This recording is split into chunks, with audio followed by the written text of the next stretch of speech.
After over 20 years as a financial advisor, I honestly think that the way that we think about retirement might be broken and there might be a better model. And I call it retirement 2.0. And I'm going to share that with you today. And be sure to stay to the end because I'm going to talk about what might be retirement 3.0. Let's go for a walk and start with 2.0. Okay, first, what's wrong with our traditional thought process regarding retirement, right? I mean, it's been around. It's really a fairly new concept, but still, it's been around over 30, 40 years, probably depending on which country you look at, over 100 years, right? And essentially that is you work hard your whole life, you save money, you get to a place where you're 97% confident that you're not going to outlive your money, and then you hope that your health holds out and you can enjoy your retirement. But I'm a very curious person. I'm a student of this field.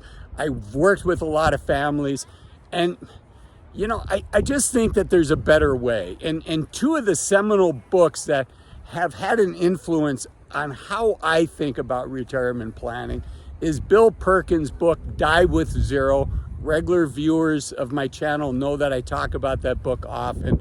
And then Arthur Brooks' book, Strength to Strength. And I think if you can combine those two, it really comes up with an interesting model. Strength to Strength really talks about, how an athlete goes from being just a fantastic, unbelievable athlete, but then at some point, our bodies give out on us, right? And maybe they become a coach, or maybe they were a brilliant PhD and they did really cutting edge research and came up with brilliant ideas. Most of the work that PhDs do that lead to Nobel Prize, later in their life, most of that seminal research takes place in their late 20s and early 30s, right? And so even for people that are in the thinking economy, they have to transition too. And this is really Arthur Brooks' book. And they transition from being a thought leader to being a teacher to being a mentor. Same thing with business people, right? There's a lot of pressure in running a business. And handling pressure, I think, is best done by younger people. So as we get older, one of the main reasons that small and medium-sized businesses get sold is because the owner has a health issue. And can no longer do that. And oftentimes I think those health issues are brought on just from the stress that, is involved in managing a team of 10, 20, 50 people, and managing the budget and all the moving parts. So I look at the Strength to Strength book, and then I combine it with Bill Perkins talking about optimizing on life, optimizing on our adventures. And Bill Perkins would argue that we keep saving for too long, right? That we save money today when we could have adventures, we could do things that are going to be difficult to do.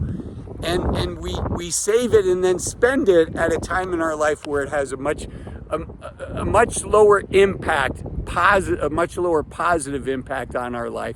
It's called the utility of money, right? You give a 50-year-old $100,000, there's a lot of fun things that a 50-year-old can do with that. You give a 90-year-old $100,000, and there's definitely people that are going to have a lot of fun with $100,000 when they're 90, but it's the rare case. Most people, they have health issues. They're not as mobile. Their health isn't as good.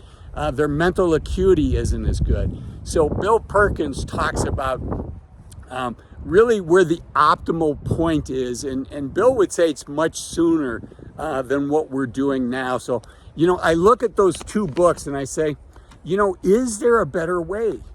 Is there, instead of saving until we get a 97% likelihood of not running out of money, is there, maybe 80% is good enough. And I've talked about that in other videos. And we have in our back pocket, if we need it, some side jobs that we might be willing to do. Or we have a plan A and a plan B, kind of like, when you buy something, oftentimes there's the good, better, best. And so none of us know what path we're on, right? Whether the stock market's going to do well or the stock market's going to do poorly. So maybe there's a good, better, best in our retirement as well, and we get to enjoy the journey sooner. And maybe, our 50s tend to be the years where we make the most money, right? We've got all these years of experience.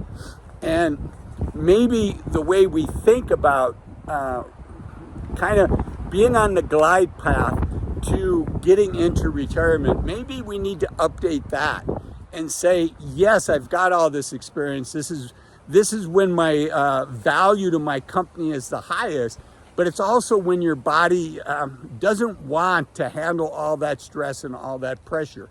So maybe we transition into somebody that is a coach and a mentor to other people in the company. And, I'm at this phase now, right, where for many, many years, I worked really, really hard to get into the position I'm at.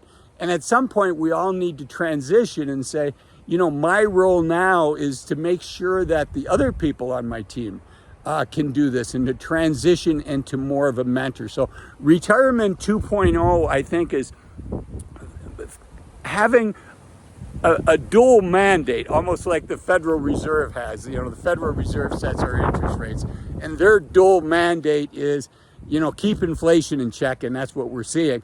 But also employment in the United States, try to maintain full employment in the United States. And those two mandates are at contrast with each other, as is my retirement 2.0. One of them is, instead of just optimizing on increasing the likelihood of never running out of money, which admittedly is important, but what if we had a dual mandate? What if one of our mandates was that, but the other one was thinking about what chapter 2, 3, and 4 look like in our lives and preparing for that along the way, and also taking advantage of the things that we can do and maximizing not just how much money we have, but the utility that we're getting. Spend the dollar when it gives us our highest utility.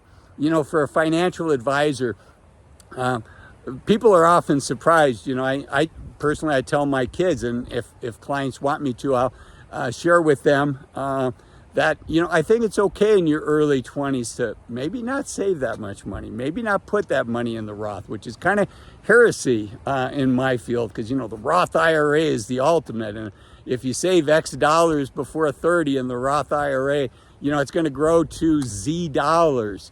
And that's great, and that's important. But, so is having fun in your 20s that maybe you can't do later. So is going on a skiing adventure with your buddies, or going backpacking in Europe, or traveling around Southeast Asia with your buddies. That's going to be really hard to do later in life. So what is retirement 3.0? I'll give you a teaser for it. And retirement 3.0 is kind of this die with zero philosophy of the utility of your money, right? Combined with strength to strength, thinking about how do you optimize for chapter 2, 3, and 4. But we combine that not just with assets that we, who knows what the stock market's going to deliver, but we combine that with assets that deliver cash flows. And for most of us, the simplest way to do that would be rental properties, right? Maybe we have one or two single or duplex homes that can provide income for us, which is kind of the backdrop, right? I mentioned in retirement 2.0, maybe you have a plan B where you're willing to re-engage in work if things don't work out, right? Go back to work. Or reduce your spending, the good, better, best. But maybe retirement 3.0 is die with zero, strength to strength, plus an unknown book on real estate investing. So if you have a good one, leave it in the comments.